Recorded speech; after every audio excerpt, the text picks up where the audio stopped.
किसान भाइयों, आज की वीडियो में आपको बताएंगे धान की उन्नत खेती की संपूर्ण जानकारी।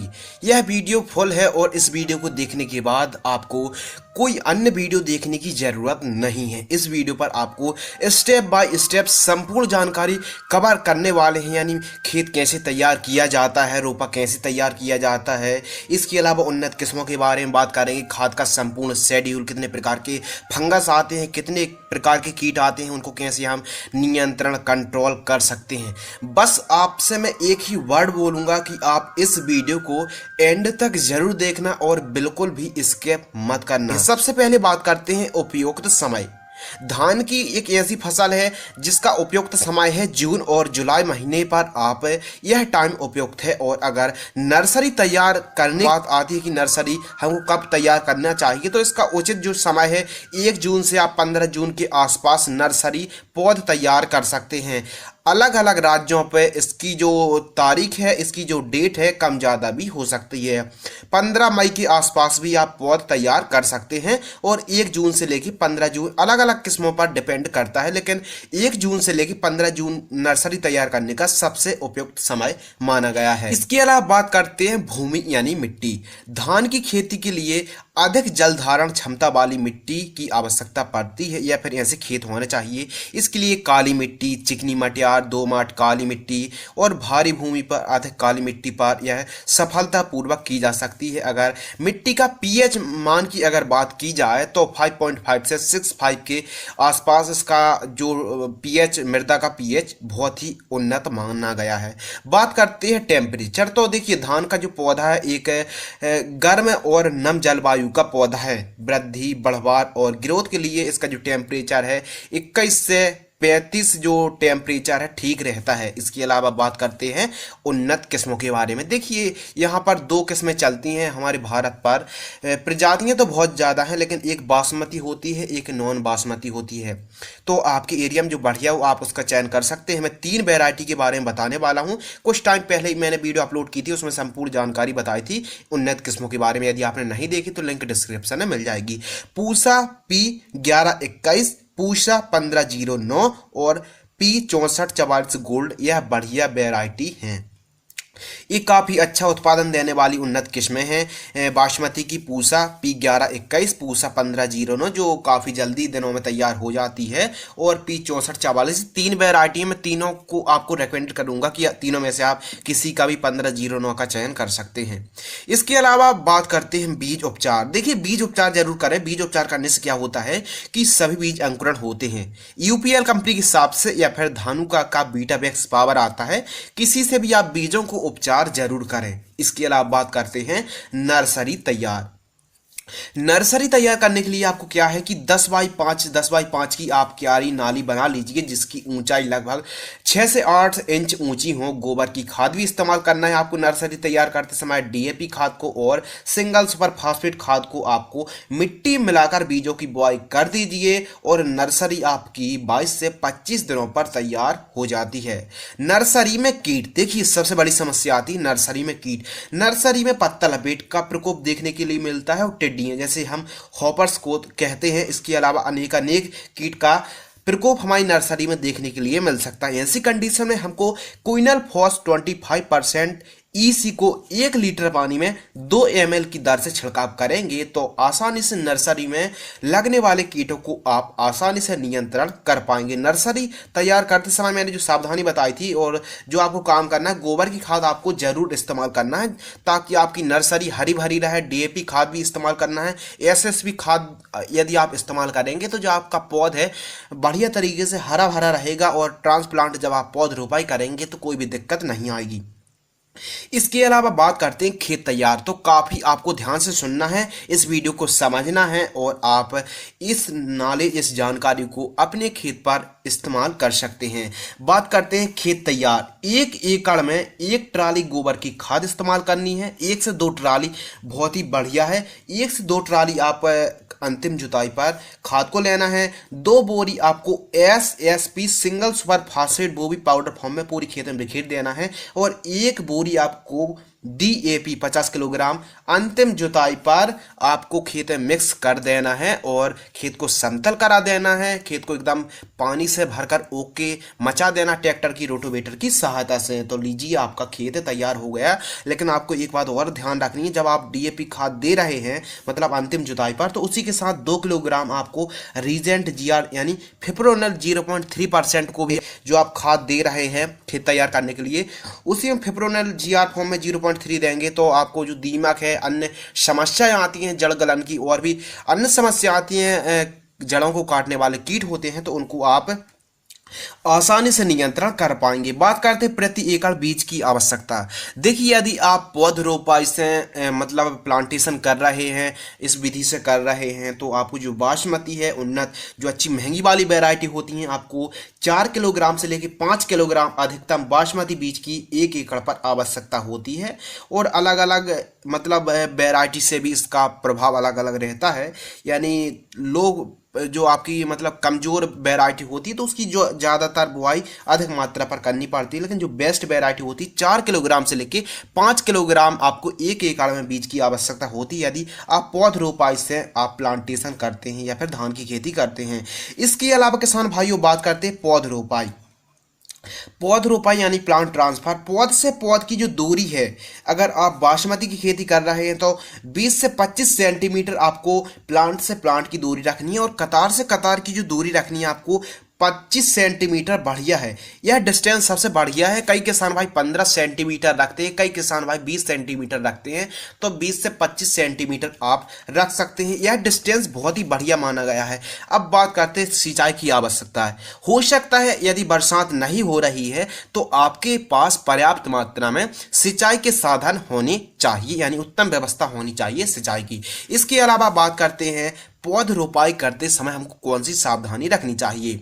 देखिए, आपकी नर्सरी यदि आप कम दिनों वाली खेती कर रहे हैं, यानी कम दिनों वाली आपने किस्मों का चयन किया है, तो 22 दिनों के आसपास आपकी नर्सरी तैयार हो जाती है और 22 दिन के आसपास आपको ट्रांसप्लांट कर देनी चाहिए। इसके अलावा आपको क्या करना है, रोपाई करने से पहले आपको कार्बेंडाजिम जो 50% WP फॉर्म में आता है, तो आपको क्या करना है, 20 लीटर आपको पानी लेना है और 100 ग्राम आपको कार्बेंडाजिम युक्त फंगिसाइड को एक बाल्टी में घोल बनाकर जड़ों को डुबा डुबा कर आप रोपाई कर दीजिए। ध्यान रखना है, आपको केवल जड़ों को डुबाना है उस घोल पर और आपको रोपाई कर देना है। इससे आपकी जो रॉट रूट की समस्या नहीं आती है और भी जो जड़ों में फंगस आते हैं वह फंगस नहीं आते हैं। अहम महत्वपूर्ण टॉपिक आ गया है, वो है खाद का शेड्यूल। आपको काफी ध्यानपूर्वक सुनना है और आपको जो जानकारी दे रहा हूं प्रति एकड़ की दर से आपको दी जा रही है। पौधरोपाई से बाद आपको खाद देनी है। फसल का जीवन चक्र 120 से 150 दिनों के आसपास जीवन चक्र इसका रहता है। जो कम दिनों वाली फसल होती है वो 120 दिनों में तैयार हो जाती है। जो अधिक दिनों वाली किस्म होती है वो लगभग 150 दिन के आसपास पकने में लग जाती हैं।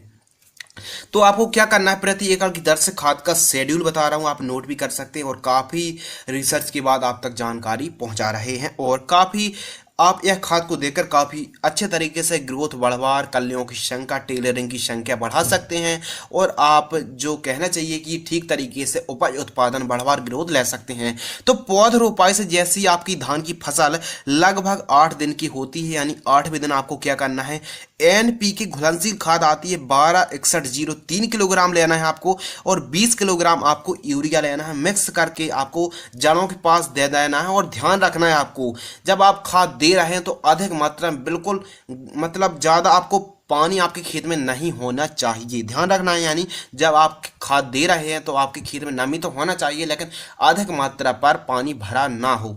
इसके अलावा पौधरोपाई से जैसे ही फसल 20 दिन की होती है, यानी 20वें दिन की होती है पौधरोपाई से, तो आपको क्या करना है, NPK घुलनशील खाद 19-19-19 4 किलोग्राम लेना है। इसके अलावा सूक्ष्म पोषक तत्व युक्त खाद को हमको 5 किलोग्राम लेना है, प्लस हमको 8 किलोग्राम सिंगल सुपर फास्फेट जो पाउडर फॉर्म में आती है, इनको मिक्स करना है, जड़ों के पास दे देना है और बढ़िया आपको रिजल्ट मिलेंगे। पौधरोपाई से जैसी हमारी फसल लगभग 40 दिन की होती है, यानी 40वें दिन की होती है, तो हमको 30 किलोग्राम यूरिया लेना है। जिंक युक्त खाद हमको 5 किलोग्राम लेना है और 3 किलोग्राम हमको लेना है ह्यूमिक एसिड जो GR फॉर्म में आता है उसको लेना है, जो ग्रेन्यूल्स फॉर्म में वाला आता है, मिक्स करके जड़ों के पास दे देना है जब हमारी फसल 40 दिन की होती है।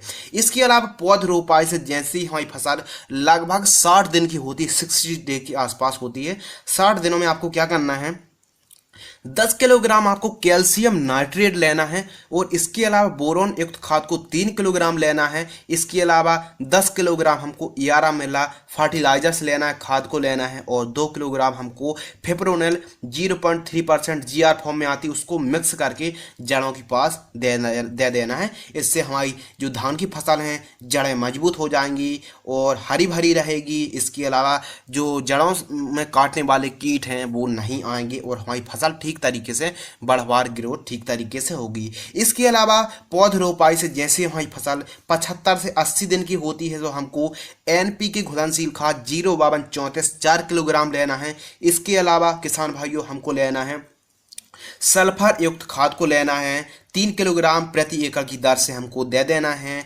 और खेत में अधिक मात्रा में पानी नहीं होना चाहिए जब हम खाद को दे रहे हों। इसके अलावा जब हमारी फसल 100 से 110 दिन की होती है तो हमको, यदि आपकी लंबी मतलब अधिक दिनों वाली आप खेती किस्मों का चयन करके रखा है तो आप 100 से 110 दिन में आप खाद दे सकते हैं। 0050 को NPK घुलनशील खाद को 5 किलोग्राम और सिंगल सुपर फास्फेट जो पाउडर फॉर्म में आती है 10 किलोग्राम यदि हम देंगे तो हमारी फसल में टेलरिंग की यानी कल्लों की संख्या बड़ी मात्रा पर आएंगे। किसान भाई जो खाद का मैंने आपको शेड्यूल बताया ये लगभग 20-20 दिनों के अंतराल पर बताया है। यदि आपकी फसल ठीक तरीके से ग्रोथ हो रही है, अच्छी हरी भरी है, यानी कोई समस्या नहीं है, तो इस जो डोज बताया है मैंने खाद का इसको आप कम भी कर सकते हैं, कोई दिक्कत की बात नहीं है। और खाद को आपको पता होना चाहिए कि आवश्यकता अनुसार ही हमको फर्टिगेशन करना चाहिए, यानी कौन से पोषक तत्वों की कमी है उसके अकॉर्डिंग ही हमको फर्टिगेशन करना चाहिए, यह काफ़ी इंपॉर्टेंट होता है। इसके अलावा बात करते हैं फंगस अटैक और नियंत्रण। देखिए काफ़ी समस्या है और फंगस कंट्रोल यदि नहीं करेंगे तो काफ़ी परसेंटेज हमारा उपज में काफ़ी फर्क देखने के लिए मिल सकता है और मिलता ही है। तो सबसे पहले तो ये जान लेते हैं कि हमारी धान की फसल में कितने प्रकार के फंगस आते हैं, फिर बताएंगे बारी बारी से कितने प्रकार के फंगस आते हैं, फिर उसे कैसे हम मैनेज कर सकते हैं, कंट्रोल कर सकते हैं। तो सबसे पहले बात करते हैं कितने प्रकार के फंगस आते हैं। तो ब्लास्ट आता है, नेक ब्लास्ट आता है जिसे हम गर्दन तोड़ भी कहते हैं, सीड ब्लाइट भी आता है जो काफ़ी खतरनाक होता है, जो अधिक नाइट्रोजन की मतलब देते हैं तो सीड ब्लाइट और भी बढ़ावा मिलता है। इसके अलावा रस्ट जिसे हम रतुआ भी बोलते हैं, जो हल्सा कई प्रकार के ब्लाइट से संबंधित फंगस आते हैं, लीफ स्पॉट्स, ब्राउन स्पॉट्स और डाउनी मिल्ड्यूड भी आता है। इसके अलावा जो फॉल्स स्मट्स आता है जो जिसे हम धान का कंडुआ रोग भी कहते हैं, और शीत रोट जैसे फंगस आते हैं। तो यह फंगस आते हैं। इसके अलावा और भी फंगस आते हैं, लेकिन जो मैंने आपको फंगस बताए हैं ये मेन रहते हैं और इनको समय रहते यदि कंट्रोल नहीं कर पाएंगे तो कहने का मतलब ये है कि जब भी फंगस का अटैक है तो आप स्प्रे कर सकते हैं। जैसे आपकी फसल पर, धान की फसल पर सीड ब्लाइट, लीफ ब्लास्ट, इसके अलावा नेक ब्लास्ट, रस्ट और येलो रस्ट जैसे फंगस का प्रकोप है तो आपको क्या करना है, बायर कंपनी की नेटिव फंगिसाइड आती है, 150 से 200 लीटर पानी में आपको 200 ग्राम 1 एकड़ पर छिड़काव करना है जब भी फंगस का प्रकोप देखने के लिए मिलता है। इसके अलावा किसान भाइयों बात करते हैं यदि आपकी फसल पर डाउनी मिल्ड्यूड है, सीड ब्लाइट है, रतुआ जिसे हम रस्ट बोलते हैं, येलो रस्ट है, नेक ब्लास्ट है, तो उसके लिए आप अदमा इंडिया कंपनी की कस्टोडियो फंगिसाइड आती है, आप 300 ml 1 एकड़ पर छिड़काव करेंगे तो आपको बढ़िया फंगस पर रिजल्ट मिलेंगे। इसके अलावा किसान भाइयों धान पर केवल नेक ब्लास्ट है, लीफ ब्लास्ट है और ब्लास्ट से रिलेटेड फंगस हैं, तो ऐसी कंडीशन में आपको BASF कंपनी की हेडलाइंस फंगिसाइड को स्प्रे कर सकते हैं, यानी प्रोपिकोनोजोल 20% जो कि WG फॉर्म में आती है 200 ग्राम 1 एकड़ पर आपको छिड़काव करना चाहिए 200 लीटर पानी पर। इसके अलावा जो फॉल्स स्मट्स भी आता है जिसे हम धान का कंडुआ रोग भी बोलते हैं, 20% आता है प्रोपिकोनोजोल, आप 200 ग्राम 1 एकड़ पर स्प्रे करेंगे तो जो धान का कंडुआ रोग भी आप आसानी से कंट्रोल कर पाएंगे। इसके अलावा जैसे आपकी फसल पर रस्ट भी है, लीफ स्पॉट्स भी है, ब्लाइट है, कॉमन रस्ट है, ग्रे लीफ स्पॉट्स है, याद रखना ग्रे लीफ स्पॉट्स भी है, ब्लाइट भी है, इसको इन फंगस को नियंत्रण आपको करना है तो आपको क्या करना है, सिजेंटा कंपनी की एमी स्टार टॉप फंगीसाइड आती है, इसको आपको 200 ml 1 एकड़ पर स्प्रे करना है। और सभी के साथ जितनी मैंने फंगीसाइड बताई हैं सभी के साथ आपको क्या करना है कि जो बायर कंपनी की एंट्राकॉल फंगीसाइड आती है सभी के साथ आपको मिक्स करके क्रॉस करके स्प्रे करेंगे तो और भी अच्छे रिजल्ट मिलेंगे। और ध्यान रखना है आपको 200 ग्राम आपको मिक्स करना है एंट्राकॉल को सभी फंगीसाइड के साथ, या फिर मैंगो जेब को भी आप मिक्स करके क्रॉस करके मिक्स करेंगे तो आपको अच्छे रिजल्ट मिलेंगे। टेलरिंग अधिक कल्ले निकलने के लिए जो मैंने फर्टिगेशन बताया काफ़ी इंपॉर्टेंट है। यदि आप उस हिसाब से फर्टिगेशन करेंगे तो आप काफ़ी अच्छी टेलरिंग और काफ़ी अच्छे कल्लों का निर्माण कर पाएंगे। इसके अलावा बात करते हैं इंसेक्ट कंट्रोल। अब बात करते हैं कितने प्रकार के कीट आते हैं, कब आते हैं, उनको कैसे नियंत्रण कर सकते हैं। तो पत्ता लपेट तना छेदक, इसके अलावा green leaf hoppers, brown plant hopper bug, yellow और स्टेम बोरर जैसे मतलब पीला और मतलब कई प्रकार के गुलाबी तना छेदक का प्रकोप देखने के लिए मिलता है। थ्रिप्स का प्रकोप देखने के लिए मिलता है, गुलाबी तना छेदक का प्रकोप देखने के लिए मिलता है, और मिलता है प्रकोप देखने के लिए इल्ली का। तो कई प्रकार का प्रकोप देखने के लिए मिलता है, उनको कैसे कंट्रोल किया जा सकता है तो कृपया ध्यान दीजिए। ग्रीन लीफ हॉपर्स बग, तना छेदक, पत्ता लपेट, ब्राउन प्लांट हॉपर और थ्रिप्स को यानी टिड्डियों को और थ्रिप्स को कंट्रोल करने के लिए आप बायर कंपनी का रीजेंट एससी इंसेक्टिसाइड को आपको, जिसमें फिप्रोनेल 5% के आसपास एससी फॉर्म में आता है, 200 ml 1 एकड़ पर छिड़काव करना चाहिए 200 लीटर पानी में जब भी कीटों का प्रकोप देखने के लिए मिले। और केवल आपकी फसल पर, धान पर पत्ता लपेट है, तना छेदक है और टिड्डे यानी हॉपर्स हैं तो आपको क्या करना है, धानुका की मार्कर इंसेक्टिसाइड आती है उसको आपको स्प्रे करना है 200 ml 1 एकड़ पर। बढ़िया रिजल्ट मिलेगा पत्ता लपेट, तना छेदक और हॉपर्स पर। इसके अलावा किसान भाई थ्रिप्स है, पत्ता लपेट, तना छेदक और हॉपर्स के साथ साथ बग है। तो ऐसी कंडीशन में आपको इमिडाक्लोप्रिड 40%, फिप्रोनेल 40% को 150 ग्राम लेना है, और आपको क्विनल फॉस 25% ईसी इंसेक्टिसाइड को 300 ml मिक्स करके 1 एकड़ पर 200 लीटर पानी पर छिड़काव कर देना है। थ्रिप्स, पत्ता लपेट, तना छेदक और हॉपर्स को आसानी से नियंत्रण कर पाएंगे। इसीलिए मैं बदल कर बता रहा हूं कि आपकी फसल पर जिस प्रकार की समस्या उसके हिसाब से आप स्प्रे करें, बल्कि सभी जो दवाइयाँ उनका स्प्रे नहीं करना है, आवश्यकता अनुसार ही आपको स्प्रे करना है। और जैसे आपकी फसल पर जिस प्रकोप है, कीट प्रकोप, फंगस प्रकोप है, तो उसके अकॉर्डिंग ही आपको स्प्रे करना चाहिए। इसीलिए मैं आपको बारी बारी से बता रहा हूं। जैसे सही प्रकार की इल्लियां हैं, कई प्रकार की इल्लियां आती हैं, और सही प्रकार के यानी सकिंग पेस्ट भी है और चूसने वाले कीट है, चबाने वाले कीट है। तो ऐसी कंडीशन में आपको क्या करना है, जो सिजेंटा कंपनी की बोलियम फ्लेक्सी इंसेक्टिसाइड आती है 80 ml लेना है, और एमामेक्टिन बेंजोइट 5% एसजी फॉर्म में आती है 80 ग्राम लेना है। दोनों को मिक्स करना है 200 लीटर पानी पर मिक्स करके प्रति एकड़ की दर से छिड़काव कर देना है। इसके अलावा आपको मैंने बता दी, अब बात आती एनपीके का स्प्रे हमको जरूर करना चाहिए धान की स्पेशल फसल पर। जब आपकी फसल 40वें दिन की हो और जब आपकी फसल 65वें दिन की हो, आपको घुलनशील खाद पत्तों पर छिड़काव करना चाहिए। कैसे, जब आपकी फसल 40वें दिन की हो 19 घुलनशील खाद को 500 ग्राम 200 लीटर पानी पर छिड़काव करें, या फिर जब आपकी फसल 65 दिन की हो एनपीके घुलनशील खाद 05234 को 500 ग्राम 1 एकड़ पर 200 लीटर पानी पर आपको छिड़काव करना चाहिए। पहले खेत में पानी मतलब थोड़ी सी नमी हो फिर आप छिड़काव करना चाहिए। अब बात आती है सबसे और भी मेन इंपोर्टेंट टॉपिक की, खरपतवार नाशक। देखिए बहुत जल्द हमारी वीडियो आने वाली है जिसमें 4-5 खरपतवार नाशक के बारे में बताएंगे, जो आपको बहुत जल्द वीडियो मिल जाएगी, खरपतवार नाशक की जानकारी मिलेगी। लेकिन इंपोर्टेंट अभी हम पूरा कवर करने वाले हैं, तो इस वीडियो पर आपको भी नॉलेज मिलने वाला है, वो भी संपूर्ण जानकारी के साथ। खरपतवार नियंत्रण करने के लिए आपको 2 मैं खरपतवार नाशक के बारे में बता रहा हूँ, और ज़्यादा बेस्ट है कि धान की जब भी फसल पर आप किसी प्रकार का स्प्रे करें तो सिलिकॉन चिप को मिलाकर स्प्रे करें, और कम से कम 5-6 घंटे 7 घंटे तक बरसात नहीं होनी चाहिए। तो खरपतवार नियंत्रण करने के लिए मैं आपको बता रहा हूँ, पीआई इंडस्ट्री का नॉमिनी गोल्ड आता है खरपतवार नाशक, जो ब्रॉड स्पेक्ट्रम सिस्टम खरपतवार नाशक है, जिसको आपको 1 एकड़ पर रोपाई से 20 से 25वें दिन आपको यह एक सेलेक्टेड खरपतवार नाशक जो 44 सकड़ी पत्ती की खरपतवार को नियंत्रण करता है, जिसमें टेक्निकल्स है बिस्पायरिवेक है, सोडियम 10% के आसपास ऐसा कुछ टेक्निकल है, सोडियम 10% ऐसी फॉर्म में आता है। उसको आपको 80 से 100 ml आपको स्प्रे करना है 1 एकड़ पर 200 लीटर पानी पर। मैं एक बार और रिपीट कर रहा हूँ, पीआई इंडस्ट्री का नॉमिनी गोल्ड खरपतवार नाशक को 1 एकड़ पर जब आपकी फसल रोपाई से 20 से 25 दिन की हो तब आपको 80 से 100 ml 1 एकड़ पर 200 लीटर पानी पर छिड़काव कर देना है। ध्यान रखना है, खेत पर पानी कम होना चाहिए, बहुत ज़्यादा पानी नहीं होना चाहिए, खेत एकदम गीला होना चाहिए, लेकिन खेत पर अधिक मात्रा पर पानी नहीं होना चाहिए। खेत पर 3 दिन बाद पानी आपको लगाना चाहिए, यानी ध्यान रखना है आपको खेत पर अधिक मात्रा पर पानी ना भरा हो।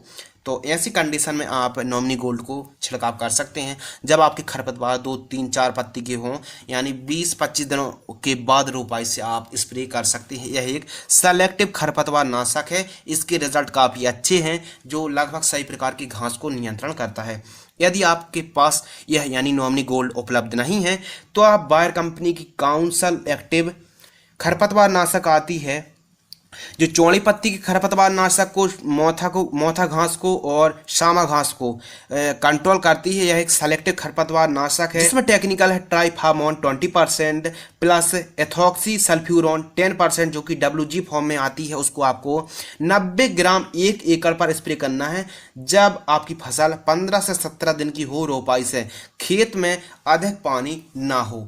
यह एक सेलेक्टिव खरपतवार नाशक, तो मैंने 2 खरपतवार नाशक के नाम बताए हैं, एक नॉमिनी गोल्ड और एक पीआई की काउंसिल एक्टिव। इन दोनों में से किसी का भी आप चयन कर सकते हैं, इनके रिजल्ट काफ़ी अच्छे हैं। इसके अलावा किसान भाइयों बात करते हैं ग्रोथ के लिए प्लांट ग्रोथ प्रमोटर। हमारी फसल 20-25 दिन की हो और 45 दिन की हो तो बायोबीटा को या फिर धनजाम गोल्ड को हमको क्या करना है, जब हमारी फसल 25वें दिन की हो तो 200 ml 1 एकड़ पर स्प्रे करना है। जब हमारी फसल 45वें दिन की हो तो हमको 200 ml 1 एकड़ पर बायोबीटा को या फिर धनजाम गोल्ड को स्प्रे करना है। इससे क्या होगा, स्प्रे कब करना है, जब हमारी फसल ग्रोथ ना हो, ग्रोथ ना पकड़े, तब हमको स्प्रे करना है तो बढ़िया रिजल्ट मिलेंगे। लेकिन आपको एक बात याद रखना है कि जो आपकी धान के मतलब धान है, अधिक चमक के लिए आपको क्या करना चाहिए, अधिक चमक के लिए आपको बोरॉन 20% को स्प्रे करना चाहिए। जब आपकी फसल 65 से 75 दिन की हो आपको क्या करना है, 200 ग्राम 1 एकड़ पर बोरॉन 20% को स्प्रे कर देना है। बहुत ही अच्छा रिजल्ट मिलेगा, दानों की चमक बढ़ जाएगी। उत्पादन की अगर बात की जाए तो अलग अलग किस्मों का उत्पादन अलग अलग हो सकता है, लेकिन जो ऑल इंडिया पे एवरेज देखा गया है 26 से 28 क्विंटल प्रति एकड़ की दर से उत्पादन देखा गया है। और अलग अलग राज्यों में अधिक भी है, कम भी है, तो यह डिपेंड अलग अलग राज्यों में करता है। इसके अलावा किसान भाइयों बात करते हैं आवश्यकता अनुसार ही कुछ आपको इंपोर्टेंट टॉपिक बताना चाहता हूं जो आपको ध्यान रखना है। आवश्यकता अनुसार ही आपको खाद देनी है, आवश्यकता अनुसार ही आपको दवा का स्प्रे करना है और फंगस की पहले पहचान करना है, उसके अकॉर्डिंग ही आपको फंगीसाइड का स्प्रे करना चाहिए, यानी सही समय पर सही फंगीसाइड का स्प्रे करना चाहिए। टॉनिक या फिर प्लांट ग्रोथ प्रमोटर का सही समय पर स्प्रे करना चाहिए। इसके अलावा उन्नत किस्मों का ही आपको चयन करना चाहिए, यानी आपके इन्वायरमेंट के हिसाब से, टेम्परेचर के हिसाब से, सिंचाई के साधन के हिसाब से और आपकी मिट्टी के हिसाब से उन्नत किस्मों का ही चयन करना चाहिए जो आपके हिसाब से आपके एरिया में सूटेबल हो। इसके अलावा सही समय पर सही तर्क से सही वर्क आपको करना चाहिए और याद रखना आपको सुरक्षा, सावधानी और देखरेख की बहुत ही आवश्यकता पड़ती है। तो किसान भाइयों आज की वीडियो में हमने आपको बताया धान की उन्नत खेती की संपूर्ण जानकारी, यानी उपयुक्त समय, उन्नत किस्में, खाद का पूरा शेड्यूल, फंगस का पूरा शेड्यूल, कीट कितने प्रकार के आते हैं, यानी फुल इस वीडियो पर आपको फुल जानकारी देने की कोशिश की। स्टेप बाय स्टेप मैंने सब कुछ समझा है। आपको प्रैक्टिकल समय पर step by step part 1, part 2, part 3, part 4, part 5 ऐसी जानकारी आपको